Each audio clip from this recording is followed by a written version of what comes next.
ngay rồi thì đòn nuôi ngoài đầm đưa ngâm tụt sẽ cái nhà đầu tiên bao nhiêu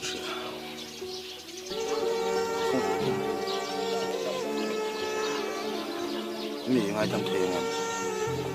cái rồi lo cái thì tắc rất rất nuôi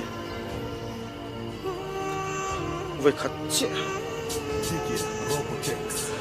với khát chết chung của hiếm ta cả chung của khó mà trên hồ này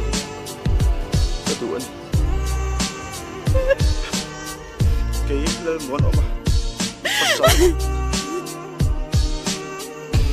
bắt được thiên thiên nung ta kiến ngày đâm cái điều gì cái bông thì là mình thêm tế giúp bạn ấy đó nên là bông anh em đó nuôi không phải khi mình ngay đâu mà có thể có thể sống inu ảo thinh khá các bạn thiên khan hệ khó về lại hiện chung của thêm các cái của phạm thế nào đi chung chung của mình bé xin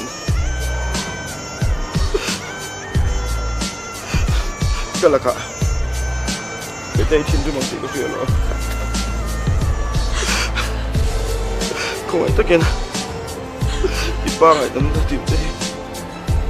nhưng cũng sắp thấy đâu mi mọ cái tay ít ba here tiếng mà từ đằng cái phút đâu ít mình ngày tấm nó ba cái mà phút cái này là gì là cái đã chưa hệ khó về lại chưa các bà thì mình tốt quá lắm sang tôi được chắc ông tổ đón lâu đi sang có ba đâu mà mình bisa tu thằng nó vắng xem có cái đã rất tự tu toàn sao nhưng ai tâm thế này kiểu qua chỗ này tây lại chẳng ai đâm thương mình cái này chứ tiền pa chỉ còn nhiều gì mà sao tôi nói cho có hình thành một tên lửa mà có hình thành một món nước mà sẽ ipasalanya ipatepanya hồi rồi chúng ta bị lâu chưa mà sẽ ngay đâm thề lâu tu nụn lệ dùng người về nụn ta chút đang làm nó ấm choáng đòn đi tiền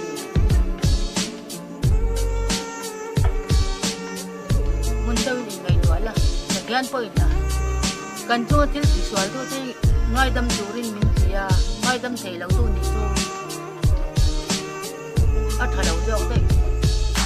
gian ta cho với sầm sật chúng ta thiếu chỉ xoay thôi thì với sầm sật muốn sầm sật ngay đâm chủ rin mình thì ngay đâm nắng mang nghe vào ngày tầm ngay thì thôi